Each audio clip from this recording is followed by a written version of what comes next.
La presente actividad es de la materia Acto Jurídico y Personas, del asesor Cintia Berenice Guzmán Garca de León, la alumna Paloma Alicia Escobedo Torres.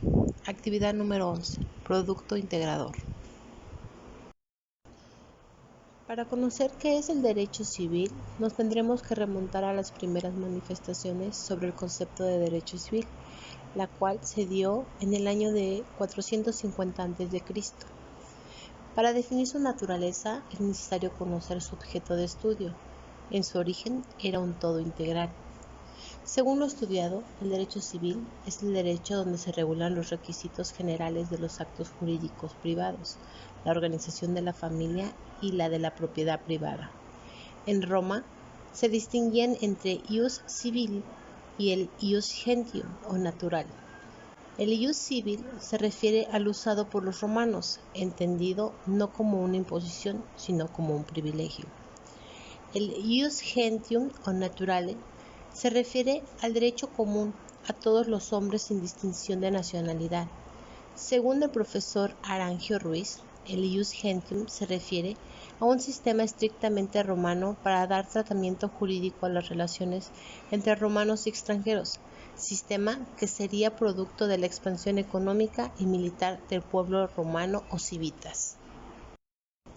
A su vez, existió el ius praetorium, que significa la renovación del ius civile, provocada por las nuevas necesidades y por los nuevos hechos, aclarando que el praetorium no creaba derechos, solo declaraba cómo entendía el derecho y los principios que seguiría en el ejercicio de sus funciones.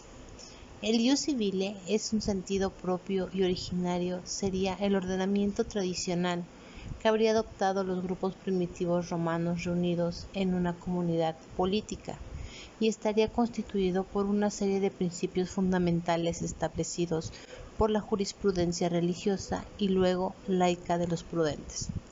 Los principios tradicionales se van ensanchando a lo largo de la historia del derecho romano, naciendo el ius civilis novum, por obra de las leyes, plebiscitos, senado consultos y decretos de los príncipes.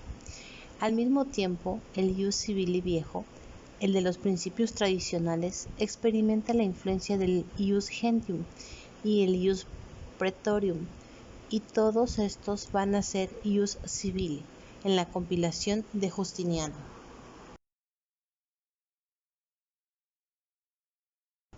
En Roma, el derecho civil proviene del Corpus Juris Civilis. Las primeras manifestaciones del derecho civil se encuentran en Roma a través de la ley de las 12 tablas, el Corpus Juris Civilis y la Instituta de Gallo, entre los años 528 a 565 a.C.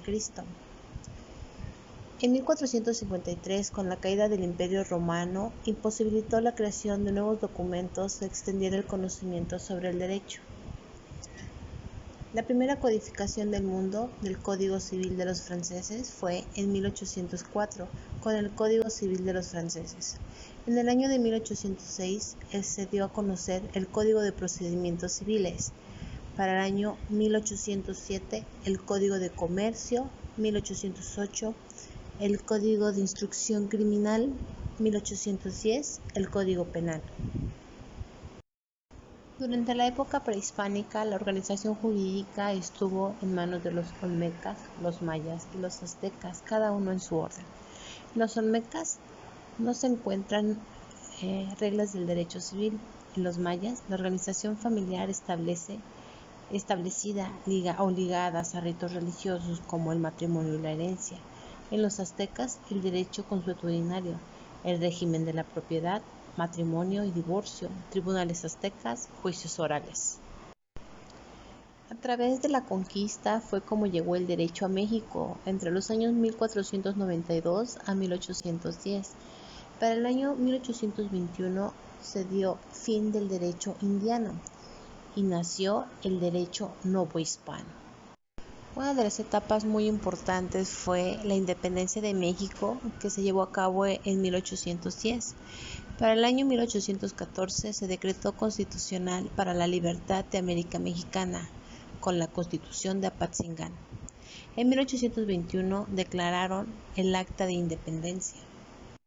Cabe mencionar que a partir del año de 1825 se empezaron a anotar los códigos civiles, como en Oaxaca, en 1825 a 1827, el Código Civil de Zacatecas, las leyes de reforma, el Código Civil del Imperio Mexicano, el Código Civil de Veracruz y en 1870 el Código Civil para el Distrito Federal y Territorio de la Baja California, con el triunfo de los liberales con Benito Juárez. Durante el año de 1870 se dio la aprobación del Código Civil, entrando en vigor en el año de 1871. Para el año de 1882 la Comisión dio revisión del Código Civil. El día 21 de marzo de 1884 se llevó a cabo la promulgación del nuevo Código Civil. A lo largo de la historia se proclamaron diferentes dictaduras por medio de partidos o movimientos revolucionarios. Más aún así, el día 5 de febrero de 1917 se promulgó la Constitución Política. Para el año de 1928 se dio la promulgación del Código Civil. En 1932, Pascual Ortiz inició la vigencia del nuevo Código Civil. Durante nuestra segunda semana de estudio conocimos qué son las personas físicas, cuáles obligaciones y cuáles derechos tienen. Aquel que puede tener obligaciones y derechos es el ser humano. ¿Dónde se regulan las personas físicas? Conocemos que las personas físicas se encuentran reguladas en el Código Civil Federal de México. Libro primero es el de las personas, título primero de las personas físicas, en los artículos 22 a 24. Los artículos de las personas físicas, como mencionamos, el artículo 22, que dice: la capacidad jurídica de las personas físicas se adquiere por el nacimiento y se pierde por la muerte, pero desde el momento en que un individuo es concebido, entra bajo la protección de la ley y se le tiene por nacido para los efectos declarados en el presente Código. Artículo 23. La minoría de edad, el estado de interdicción y demás incapacidades establecidas por la ley son restricciones a la personalidad jurídica que no deben menoscabar la dignidad de la persona ni atentar contra la integridad de la familia, pero los incapaces pueden ejercitar sus derechos o contraer obligaciones por medio de sus representantes. Otro artículo de las personas físicas es el artículo 24. El mayor de edad tiene la facultad de disponer libremente de su persona y de sus bienes, salvo las limitaciones que establezca la ley. Existen algunos aspectos para la adquisición y pérdida de la personalidad y su regulación en la legislación del Estado de Morelos. Los atributos de la personalidad son características que embisten a las personas físicas, las cuales son las siguientes. 1. Es el nombre. Este atributo permite distinguir a las personas unas de otras. Otro punto es el domicilio. Una persona puede tener varios domicilios y puede tener la misma ubicación. Le llaman domicilio habitual, que es su lugar de residencia. Las características del domicilio están a lo largo de diferentes artículos. Por mencionar algunos, es el artículo 29, el artículo 30, el artículo 34. En el artículo 29, el domicilio se refiere al domicilio de los negocios. Es donde la persona realiza la mayor parte de sus negocios. El domicilio accidental, que es simplemente donde la persona física se llega a encontrar. En segundo lugar, el domicilio legal. Se define como aquel que la fija la ley para el ejercicio de sus derechos y obligaciones, aunque de hecho no esté allí de manera presente. En el artículo 30 menciona el domicilio convencional, que es el que establece la persona física para cumplir con sus obligaciones y ejercer sus derechos, por lo general al celebrar contratos u otros instrumentos con particulares.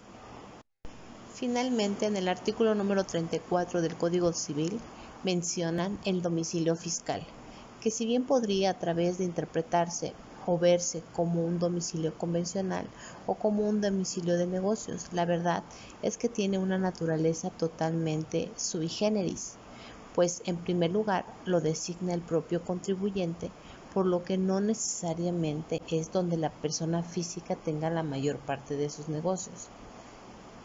Sin embargo, no puede ser meramente un domicilio para recibir la correspondencia o, como ya se ha visto, un lote abandonado, ya que eso se prestaría a que se pensara que el contribuyente realiza operaciones simuladas. Esto quiere decir como si la persona física fuera una empresa fantasma. Otra característica de la adquisición y la pérdida de la personalidad es, como ya se había mencionado, el estado civil, el cual va más allá del matrimonio. El estado civil se define por la relación jurídica entre una persona con su familia y los miembros que la componen, como por ejemplo el nacimiento, la nacionalidad, la edad, la incapacidad de ser el caso, la ausencia en su caso, el sexo o el matrimonio. Otro aspecto de la adquisición y pérdida de la personalidad es la capacidad. La capacidad de adquirir y ejercer derechos y obligaciones se conoce como capacidad de goce y capacidad de ejercicio. En la capacidad de goce se tiene desde el nacimiento hasta la muerte. En la capacidad de ejercicio se adquiere, disminuye o pierde en el transcurso de la vida. La capacidad jurídica de las personas físicas se adquiere por el nacimiento y se pierde por la muerte, pero desde el momento en que un individuo es concebido, entra bajo la protección de la ley y se le tiene por nacido para los efectos declarados en el Código. Otro aspecto es el patrimonio. Se puede definir al patrimonio como todo lo que una persona tiene, así como lo que le deben o debe. El patrimonio se refiere a sus bienes muebles, créditos a su favor, dinero, inmuebles o en contra, o sea que deba algo. La tercera actividad de esta materia fue un diagrama de flujo donde se explica el tema de ausencia, que es cuando una persona se encuentra fuera del domicilio, se ignora el paradero y se desconoce si vive o ha muerto. Existe un procedimiento para declarar ausencia. No basta con que el desaparecido no se encuentre en su domicilio. Se tiene que comprobar la ausencia ante una autoridad judicial y se tiene que hacer la declaración judicial de estado de ausencia. Una vez que se concrete los deberes del representante de la persona que se encuentra ausente, tiene también algunas obligaciones como administrar los bienes y representar al ausente, formar inventario y avalúo de bienes, otorgar caución correspondiente en el término de un mes para garantizar su manejo, promover la publicación anual de los edictos de búsqueda durante 2 meses en intervalos de 15 días entre cada publicación y rendir cuentas de su administración al fin de su encargo. Como parte del procedimiento existe un juicio de ausencia que es o se presenta en 3 periodos. El primer periodo es el periodo de presunción de ausencia, 2, el periodo de ausencia declarada y 3, el periodo de declaración de presunción de la muerte. Este juicio depende en su mayoría en resolver a diversidad de problemas de orden familiar y económico que origina la desaparición de las personas cuyo paradero se ignora. Los periodos varían de acuerdo a los herederos o terceras personas. En el periodo de la presunción de ausencia es pasados 6 meses sin que se presente el ausente. Se le nombrará un representante y tendrá las mismas facultades que un tutor. El depositario nombrado por el juez tiene las obligaciones y facultades que la ley señala a los depositarios judiciales, que es conservar y cuidar los bienes, abstenerle de usarlos, restituirlos cuando se solicite con sus productos y accesorios.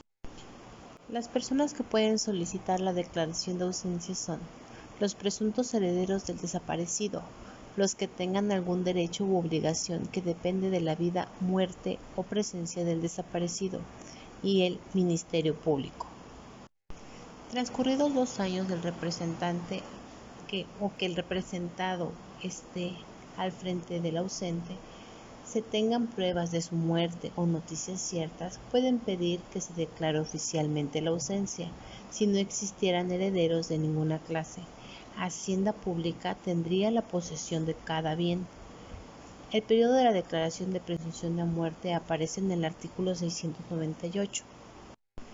Una vez transcurridos los 6 años desde que se declaró sentencia de ausencia, el juez dictará sentencia en la que se declarará presunción de muerte. Como vemos, para llevar a cabo la declaración de ausencia es todo un proceso, hablando desde hacer público la desaparición en 2 periodos cada 15 días hasta pasados 2 años. Conocemos que el acto jurídico es mediante un escrito que firman de común acuerdo distintas partes, especifican una serie de derechos y obligaciones. Esas personas físicas o jurídicas dan la declaración o manifestación de voluntad, la cual se sanciona por el derecho, destinada a producir efectos jurídicos. Cuando se habla de acto jurídico es llevar a cabo la perfección de los consentimientos del ser humano, es detallar las obligaciones y los derechos y finalmente acabarlos como para hacer constar los acuerdos de cada voluntad. Es así como surge en la vida social y la vida jurídica con el ánimo de aclararlo.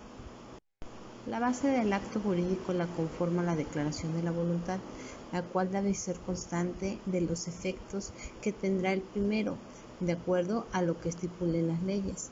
El acto jurídico busca una variación del estado de las cosas y provoca las ya mencionadas consecuencias de tipo jurídico.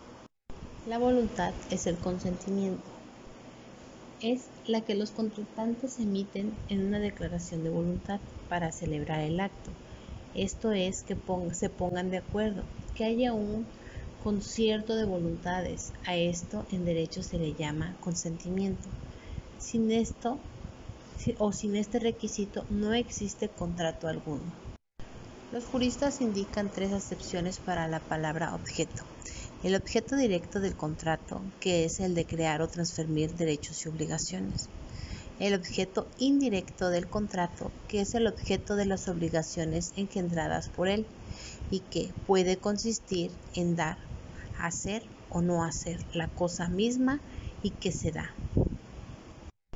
El objeto de estudio del acto jurídico es el conjunto de derechos y de deberes u obligaciones que generan y se integran a la relación jurídica que la regula, modifica y extingue. Los elementos del acto jurídico son los elementos de existencia. El elemento de existencia del acto jurídico es objetivo y al respecto se ha dicho que los elementos objetivos lo son el consentimiento, el objeto y la solemnidad. Este último, casi olvidado en estas épocas, como se verá en esta exposición. Los actos jurídicos también pueden ser unilaterales, por lo tanto, basta con la manifestación de una sola voluntad. Una unilateral, por ejemplo, el testamento. Una bilateral, un contrato de arrendamiento. Una plurilateral, que es de manera o ante la sociedad. La inexistencia se da cuando no existe el consentimiento, el objeto o la solemnidad, pues una vez descubierta la falta de uno de estos elementos, se dice que falta el objeto jurídico, es decir, deja de existir la obligación o el derecho porque nunca surgió o nació, o sea, no existe fuente obligacional. Los elementos de validez del acto jurídico son la manifestación de la voluntad, la licitud, la ausencia de vicios, la capacidad, formalidad y forma. Estos 6 elementos abordan los requisitos necesarios para calificar un acto jurídico como legal y darle el aval necesario, por ejemplo, a un contrato entre 2 o más personas. Las partes que intervienen en un objeto lícito son, por ejemplo, el sujeto, que son las partes que intervienen en el acto. El objeto es para los juristas. Los juristas indican 3 acepciones para la palabra objeto. 1. El objeto directo del contrato, que es el de crear o transferir los derechos y obligaciones. 2. El objeto indirecto del contrato, que es el objeto de las obligaciones engendradas por él y que pueden consistir en dar, hacer o no hacer. Y 3. La cosa misma y que se da. Existen las cláusulas de actos jurídicos, la cual, por mencionar alguna, mencionaremos una cláusula accidental, que dícese así la cláusula que no suele ser de esencia en el contrato, ni arranca de la naturaleza del mismo, y que conviene los contrayentes que forman parte de él, como de manera secundaria, así como el consignar después de fijado el precio de una venta, por ejemplo, el lugar o la forma en que ha de hacerse efectiva. Otro tema que pudimos conocer durante este periodo de estudio en la materia de acto jurídico y personas fue la teoría de las nulidades y del negocio jurídico. Las características fundamentales de inexistencia y nulidad en la tesis francesa o clásica. Existencia y la nulidad.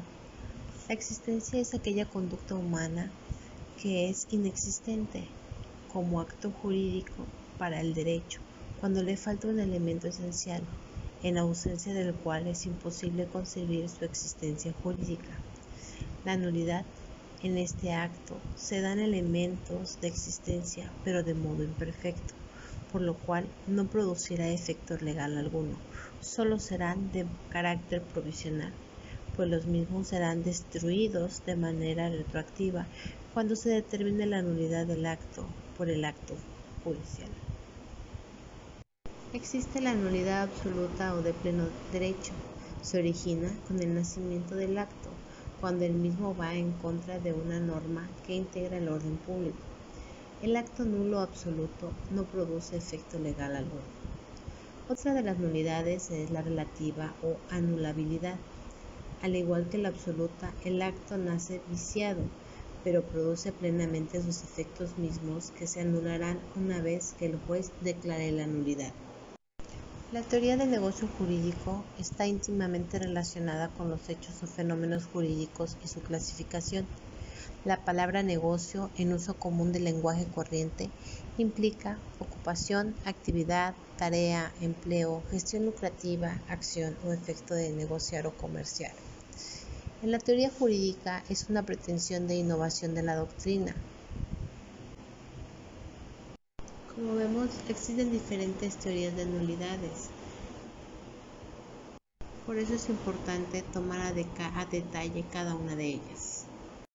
Otro tema importante en la materia es ¿quién es una persona moral? Que, a mi parecer, es la unión de personas, organizaciones o grupos de personas que buscan un fin común, con existencia jurídica y que pueden obtener beneficios al cumplir obligaciones. Las personas morales pueden definirse como aquellas entidades formadas para la realización de los fines colectivos o pertenecer de los hombres a los que se les reconoce la capacidad para tener derechos y obligaciones. Las personas morales han sido creadas para llevar a cabo acciones que como persona individualizada no son capaces de realizar. Algunas personas morales que el Código Civil señala son la Nación, el Distrito Federal, los estados, los municipios, corporaciones de carácter público con reconocimiento ante la ley, como los sindicatos, las sociedades civiles, las sociedades cooperativas y mutualistas.